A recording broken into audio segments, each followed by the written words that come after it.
Hello everyone, I am again here before you all with another story from our series. So let's start. Open your notebook and start the story. और word meaning लिखते रहना. मैं हमेशा बोलती हूँ, कुछ बच्चों को ऐसा लगता है कि उनको सब आ रहा है, पर एक्चुअली में ऐसा होता नहीं है, हम भूल जाते हैं. अनुज ने कहा था कि मुझे समझ में आ गया तो मुझे लिखने की क्या ज़रूरत है, पर आपको समझ में आया ये मुझे कैसे पता चलेगा. इसके लिए कमेंट करते रहना और वर्ड मीनिंग लिखकर याद करना ज़रूरी है. चॉइस आपकी रहेगी.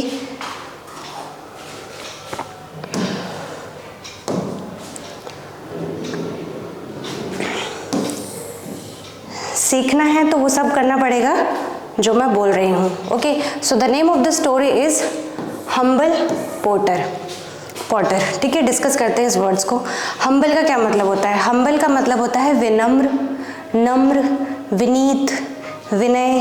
ये सारे मतलब है हम्बल के, ठीक है. बिहेवियर के लिए यूज़ होता है कि पोलाइट सुना है, उसी का एक सिनोनिम है ये हम्बल. पॉटर का मतलब होता है हिंदी में बोलते हैं कुम्हार या फिर मिट्टी बनाने वाला, मिट्टी के बर्तन बनाने वाला. ओके, और ये यहाँ पे दो वर्ड्स हैं. सो जल्दी से मुझे कमेंट में बता दो कि कौन सा एडजेक्टिव है और कौन सा नाउन है.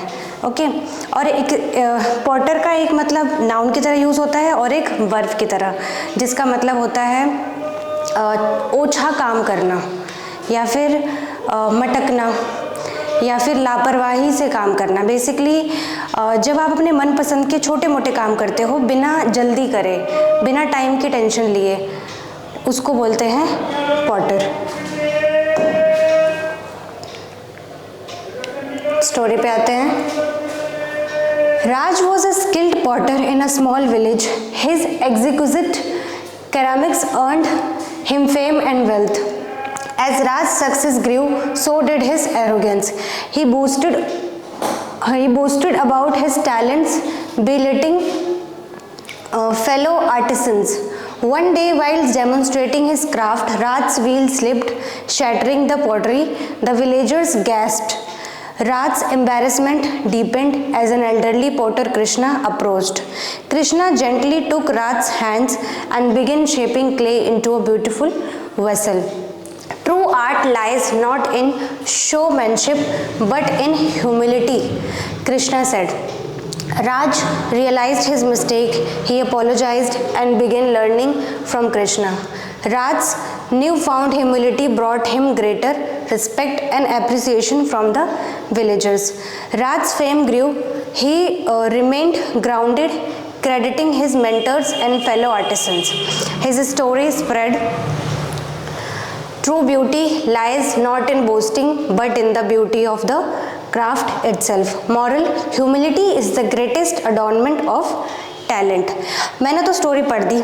अब मैं आपको थोड़ा सा स्पेस दे रही हूँ. पॉज कर लो और एक बार स्टोरी को खुद से रीड करो, जिससे कि आपका प्रोनाउंसिएशन अच्छा हो. जो वर्ड में दिक्कत आ रही हो उसको बैक करके दोबारा से सुनो कि मैंने क्या पढ़ा. और तब भी नहीं समझ में आ रहा तो मुझसे क्लास में पूछो, कमेंट में पूछो. ओके, पढ़ना सबको है, सिर्फ सुनना नहीं होता, समझना होता है और खुद से भी रीड करना होता है, खुद से भी इनिशिएट करना होता है. तो ये थी हमारी स्टोरी. अब समझते हैं इसको briefly.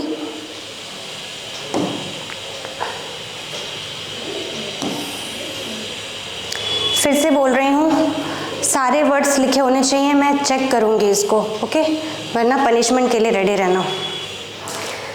Raj was a skilled potter in a small village. Raj एक छोटे गांव में कुशल कुम्हार था. स्किल्ड का मतलब होता है कुशल, पॉटर का मतलब मैंने बता दिया, कुम्हार. हिज एग्जीक्विजिट का मतलब होता है something which is very beautiful.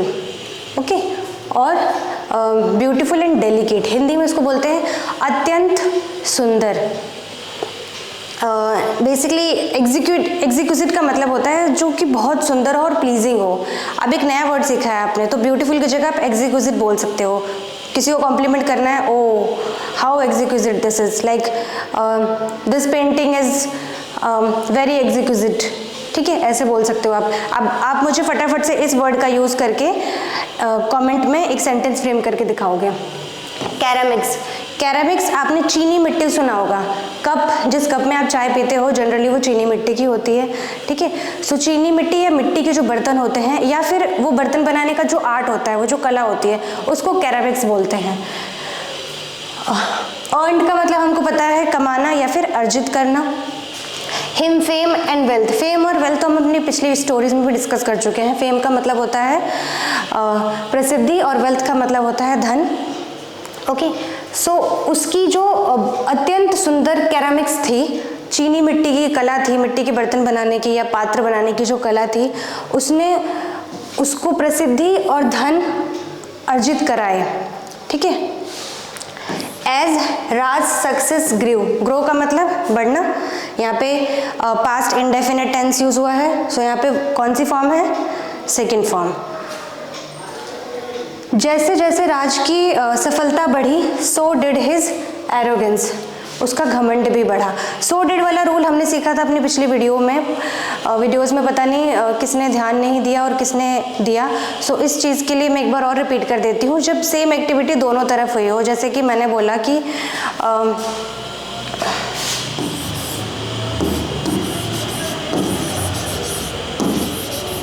I know English, उसमें से कोई भी आप में से बोल सकता है कि हमें भी तो आती है या हमें भी आती है, ठीक है। सो डू वी, पहले हेल्पिंग वर्ब और फिर सब्जेक्ट। अब डू मैंने इसलिए लगाया क्योंकि इसमें जो टेंस है वो कौन सा है, प्रेजेंट इंडेफिनिट। प्रेजेंट इंडेफिनिट का हेल्पिंग वर्ब क्या होता है, डू या डज।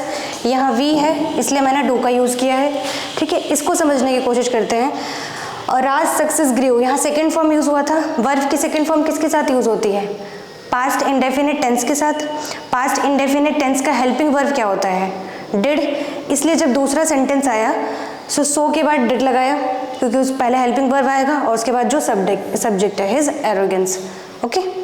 अब यहाँ जो हिज एरोगेंस है, मैंने क्या बताया था, हिज क्या होता है, एक पोजेसिव एडजेक्टिव होता है।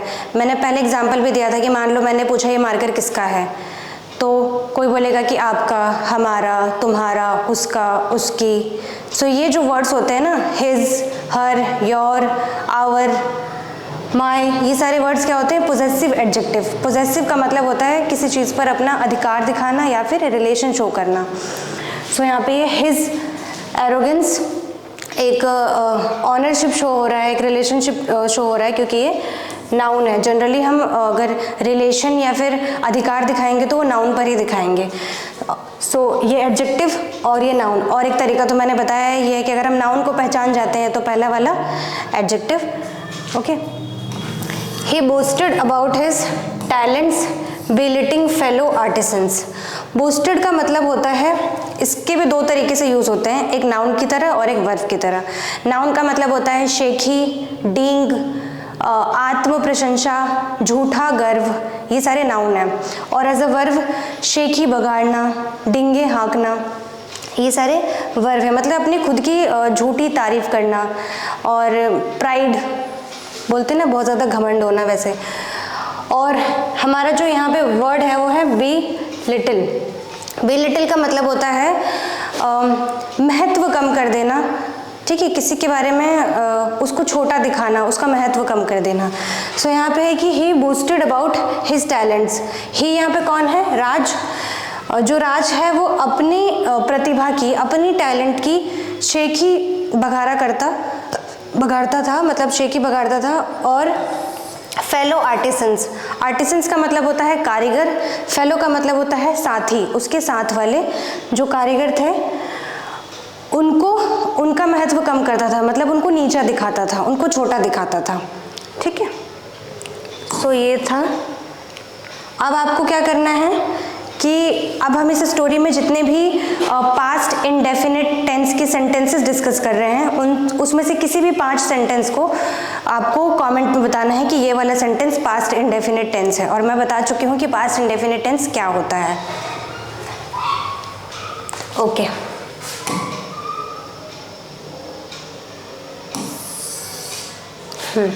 One day, while demonstrating his craft, Raj's wheel slipped, shattering the pottery. अब इसमें से वर्ड डिस्कस कर लेते हैं। पहले तो है डेमोन्स्ट्रेटिंग, उसके बाद है क्राफ्ट, फिर है व्हील, उसके बाद है स्लिप्ड, शैटरिंग, पॉटरी। डेमोन्स्ट्रेट समझते हैं पहले। डेमोन्स्ट्रेट होता है जब हम किसी चीज़ को एक्सप्लेन करते हैं उसका प्रूफ देते हुए, उसका एविडेंस देते हुए। चलो मैं एक एग्जांपल देती हूँ। 3 इडियट मूवी सबने देखी है, ठीक है। उसमें क्या होता है, एक सीन होता है जब आमिर खान और उसके फ्रेंड्स एक शादी में चले जाते हैं। करीना कपूर की सिस्टर की शादी होती है। उस शादी में वो घुस जाते हैं और वहाँ पे वो करीना कपूर को कहते हैं कि रुको मैं तुम्हें डेमो देता हूँ। और जो करीना कपूर का फियांसे होता है उसके शूज़ पर वो चटनी गिराता है ताकि वो उसका प्राइस बताए। उसको प्राइस टैग बोलते हैं वहाँ पे, कि प्राइस टैग बताना शुरू करेगा ये, ठीक है। सो वो बोलते हैं कि मैं भी डेमो देता हूँ। वो डेमो जो वर्ड है ना, वो डेमोन्स्ट्रेट से ही बना है। मैंने बोल दिया कि दिस इज़ अ मार्कर, सो मैं मार्कर दिखाते हुए इसको डेमोन्स्ट्रेट कर रही हूँ कि ये मार्कर है, इसका प्रूफ देते हुए, ठीक है। उसी को बोलते हैं डेमोन्स्ट्रेट। हिंदी में होता है प्रदर्शन करना, प्रदर्शित करना, ओके, या फिर दिखाना। क्राफ्ट का मतलब हमको पता है कोई भी कारीगरी या फिर कोई भी शिल्प। व्हील का मतलब वो जिस पे मिट्टी के बर्तन बनाए जाते हैं, वो जो पहिया जैसा दिखता है उसको बोलते हैं चक्र या चाक बोल सकते हो आप उसको। स्लिप का मतलब होता है फिसलना। पास्ट इंडेफिनिट टेंस यूज हुआ है इसलिए स्लिप्ड है, ठीक है।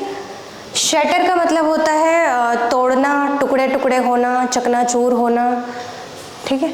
और पॉटरी का मतलब होता है वो मिट्टी के बर्तन या मिट्टी के पात्र।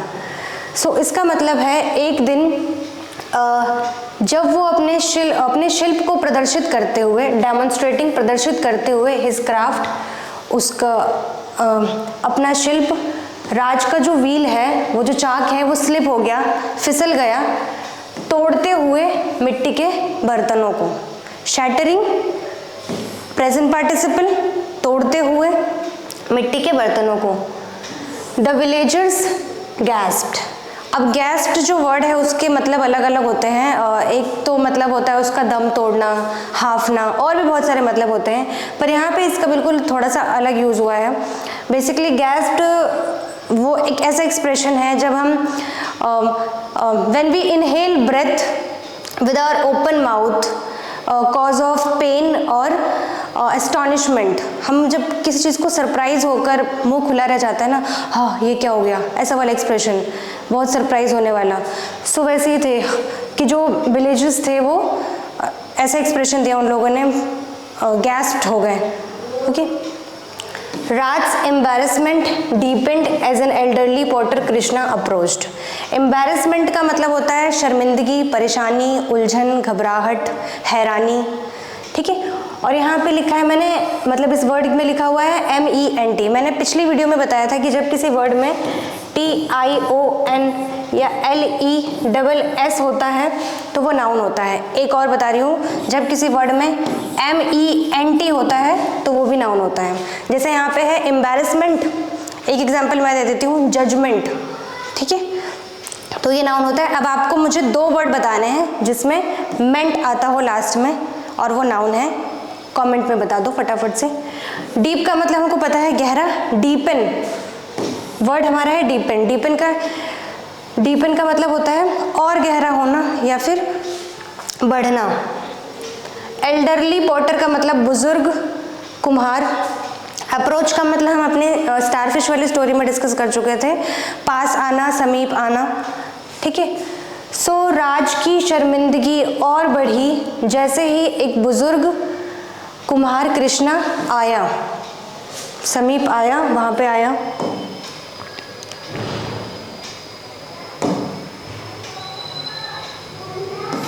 Okay, Krishna gently took Raj hands and begin shaping clay into a beautiful vessels. Gently भी हम डिस्कस कर चुके हैं, जेंटल प्लस LY क्या है ये जल्दी से मुझे कमेंट में बता दो। क्या है का मतलब नाउन है, एडजेक्टिव है, वर्ब है या क्या है, ऐसे बताना है आपको कि ये क्या है। और शेप का मतलब होता है आकार देना या फिर गढ़ना। वेसल का मतलब होता है बर्तन या फिर पात्र। सो कृष्णा ने बहुत धीरे से राज का हाथ लिया और क्ले यानी कि मिट्टी को सुंदर बर्तनों में आकार देना शुरू किया। True art lies not in showmanship but in humility. Humility का मतलब होता है विनम्रता, विनय, ठीक है। और शोमैनशिप का मतलब है दिखावा। बेसिकली शोमैनशिप, ये देखो यहाँ पे शिप भी यूज़ हुआ है। शिप अभी मैं बता रही थी कि TIONLESS, और मैंने एक और बताया था MENT जहाँ पे यूज़ होगा वो नाउन होगा। अब एक और सीख लो, शिप जहाँ पे यूज़ होगा वो भी क्या होगा, नाउन होगा। यहाँ पे आए ना शोमैनशिप, एक एग्जांपल देती हूँ, फ्रेंडशिप, रिलेशनशिप, ये सब भी नाउन होता है। तो आपको ऐसे भी 2 वर्ड बताने हैं जिसमें शिप आता हो, कमेंट में बताओ ताकि मैं समझ जाऊँ कि आप समझ गए हो, वो भी नाउन होता है। हमने 4 क्लू देख लिए कि कैसे हम नाउन को पहचान सकते हैं, ठीक है। शोमैनशिप वो भी होता है जब कोई इंसान एंटरटेन करता है लोगों को उनका अटेंशन लेने के लिए, ठीक है, शो ऑफ करता है। सो कृष्णा क्या कहता है, कृष्णा ने कहा कि सच्ची कला दिखावे में नहीं बल्कि विनम्रता में निहित होती है। अब ये जो लाए है ना, लाए के बहुत सारे मतलब होते हैं। एक लाए झूठ बोलना, ये नाउन और वर्ब दोनों की तरह यूज़ होता है। नाउन की तरह बोल सकते हो झूठ, असत्य, और वर्ब में झूठ बोलना। लेटना भी सुना होगा आपने, he was lying on the floor, ठीक है। और एक इसका मतलब होता है निहित होना, उसमें समाना है, एग्जिस्ट करना बेसिकली। तो कृष्णा क्या कहता है कि जो सच्ची कला है वो दिखावे में नहीं बल्कि विनम्रता में निहित होती है, विनम्रता में एग्जिस्ट करती है। Okay,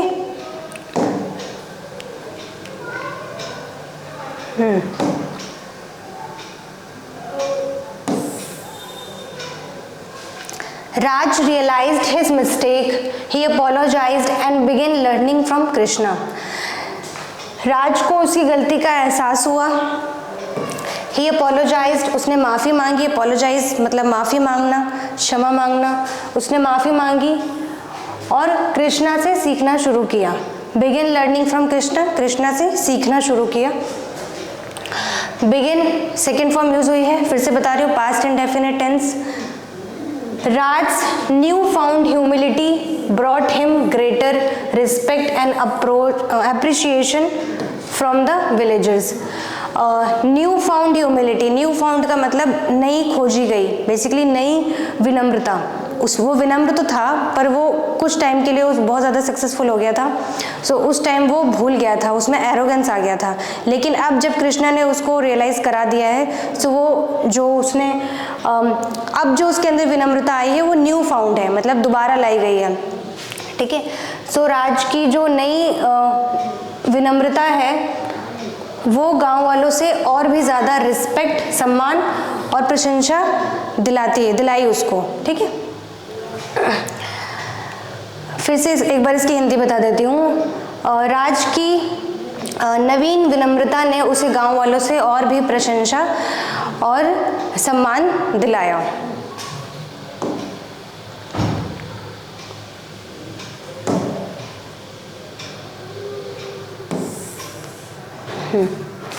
As Raj's fame grew, he remained grounded, crediting his mentors and fellow artisans. As Raj grew, grow का यहाँ सेकेंड फॉर्म यूज हुआ है, हमने पहले भी डिस्कस किया था कि जैसे जैसे राज की प्रसिद्धि बढ़ी, he remained grounded. Grounded का मतलब होता है ज़मीन से जुड़े रहना, ठीक है। और रिमेन का मतलब होता है टिकना, रहना या फिर अवशेष। यहाँ पे इसका यूज़ हुआ है रहना, कि जैसे जैसे उसकी प्रसिद्धि बढ़ी वो ज़मीन से जुड़ा रहा। क्रेडिटिंग, क्रेडिट का मतलब होता है श्रेय देना, ओके। क्रेडिटिंग हिज मेंटर्स, जब हमें कोई हेल्प करता है तो हम उसका भी नाम लेते हैं कि इनकी वजह से हमने ये किया, उसको कहते हैं श्रेय देना, क्रेडिट देना, ओके। सो क्रेडिटिंग यहाँ पे प्रेजेंट पार्टिसिपल की तरह यूज़ हुआ है, श्रेय देते हुए। हिज मेंटर्स, मेंटर्स मतलब टीचर्स, अपने टीचर्स को, मेंटर्स को, एंड फेलो आर्टिसंस, और अपने साथी कारीगरों को श्रेय देते हुए। हिज स्टोरी स्प्रेड, उसकी जो ये कहानी है, ये जो इंसिडेंट है, ये कहानी फैली। स्प्रेड का मतलब फैलना। True beauty lies not in boasting but in the beauty of the craft itself, कि जो सच्ची सुंदरता है वो शेखी बगाड़ने में नहीं, बोस्टिंग में नहीं, बल्कि जो क्राफ्ट है, वो जो शिल्प है, वो कारीगरी है, उसकी सुंदरता में निहित होती है। उस आर्ट की, उस क्राफ्ट की सुंदरता में निहित होती है, ना कि शेखी बगाड़ने में, शो ऑफ करने में। Okay, it was our story. Now let's see the moral. Humility is the greatest adornment of talent. Humility हम अब इतनी देर से डिस्कस कर ही चुके हैं, विनम्रता। और अडॉर्नमेंट का मतलब होता है श्रृंगार या फिर सजावट। टैलेंट हमको पता है प्रतिभा, कि विनम्रता ही प्रतिभा की सबसे बड़ी श्रृंगार है। जो ह्यूमिलिटी है वो सफलता, टैलेंट की, प्रतिभा की सबसे बड़ी श्रृंगार है, अडॉर्नमेंट है। ओके, सो ये था हमारा मॉरल और ये थी हमारी story. I hope you like the story and you understand it. अभी भी कुछ डाउट है तो आप कमेंट में पूछ सकते हो। जो भी क्वेश्चंस मैंने बोले हैं करने के लिए, उसके आंसर्स आपको कमेंट में करने हैं। साथ में इस पूरी स्टोरी को अपने वर्ड्स में लिखना है। ये रिटर्न वर्क है, मैं क्लास में चेक करूँगी। और मैंने जैसा कि बोला कि आपको किसी भी पास्ट इंडेफिनिट टेंस के जो भी सेंटेंस इसमें यूज़ हुए हैं उसमें से किसी भी 5 सेंटेंस को मुझे कमेंट में बताना है। और जो मैंने नाउन पहचानने के तरीके बताए थे कि शिप और मेंट लगा हो, उसके 2-2 एग्जाम्पल देने हैं कमेंट में। और इसमें बताना है कोई भी 3 एडजेक्टिव जो आपने सीखे उसको कमेंट में बताना है। ये होमवर्क सबके लिए है, मैं किसी का नाम नहीं लूँगी। अगर आपका ये एक्सक्यूज़ है कि मुझे तो समझ में आ गया था, तो एक्सक्यूज़ देने की ज़रूरत नहीं है। आपको सीखना है तो ये काम करना पड़ेगा। Okay, thank you so much, have a nice day, we will meet in next video.